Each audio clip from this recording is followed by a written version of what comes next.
ঘটনাটি ঘটেছিল আজ থেকে 22 বছর আগে। তখন আমার বয়স ছিল 16 বছর। সে সময় আমি ক্লাস 9 থেকে ক্লাস 10-এ উঠি। আমাদের গ্রামে একটি ছোট্ট হাই স্কুল ছিল।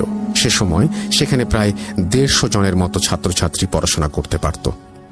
তো আমরা হাই স্কুল জীবন সেখানেই শুরু করি। পুরো স্কুল মিলে যে কজন ভালো স্টুডেন্ট ছিল তাদের মধ্যে আমিও একজন ছিলাম।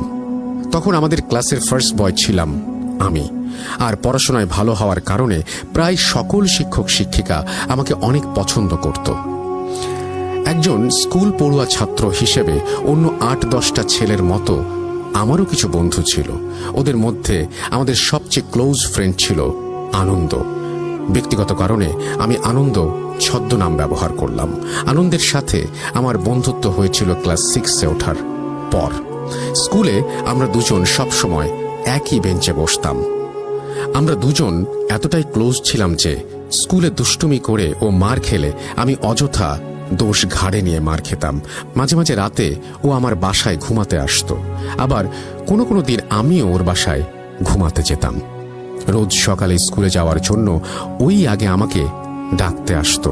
একদিন সকালে স্কুলে যাওয়ার জন্য ডাকতে এসে ও আমাকে বলল, বন্ধু, আজ আমাদের গ্রামের ছেলেদের সাথে পাশের গ্রামের স্কুলের ছেলেদের ফুটবল ম্যাচ আছে।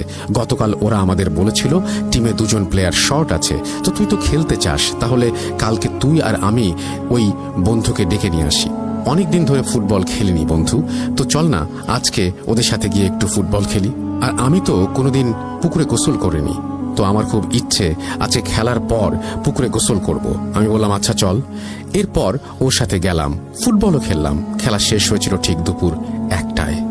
তারপর আমাদের গ্রামের সবচেয়ে বড় পুকুরটাতে গেলাম গোসল করতে। পুকুরে নেমে আমি সাঁতার কাটছিলাম, তো আমার সাঁতার কাটা দেখে ওরও খুব সাঁতার কাটতে ইচ্ছে হলো। আমাকে বলল, বন্ধু, আমি তো সাঁতার জানি না, তুই কি আমাকে একটু সাঁতার শিখিয়ে দিবি? আমি বললাম, আরে এটা কোনো ব্যাপার নাকি। এই বলে আমি ওকে সাঁতার শেখাতে লাগলাম। অ্যান্ড ফাইনালি ও হালকা সাঁতার শিখেও গেল।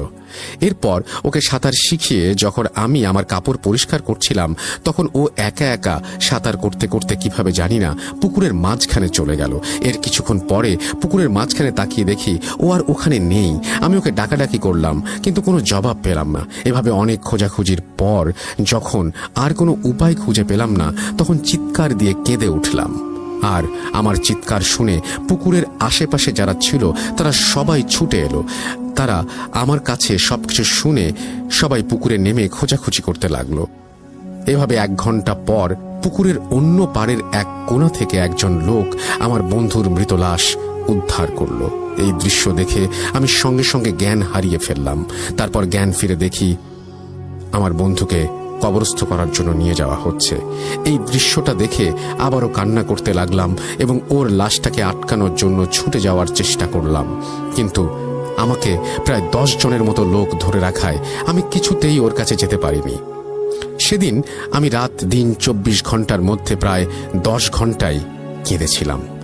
2 দিন ধরে খাওয়া দাওয়া সবকিছু বন্ধ করে দিয়েছিলাম। এভাবে 1 মাস কেটে গেল।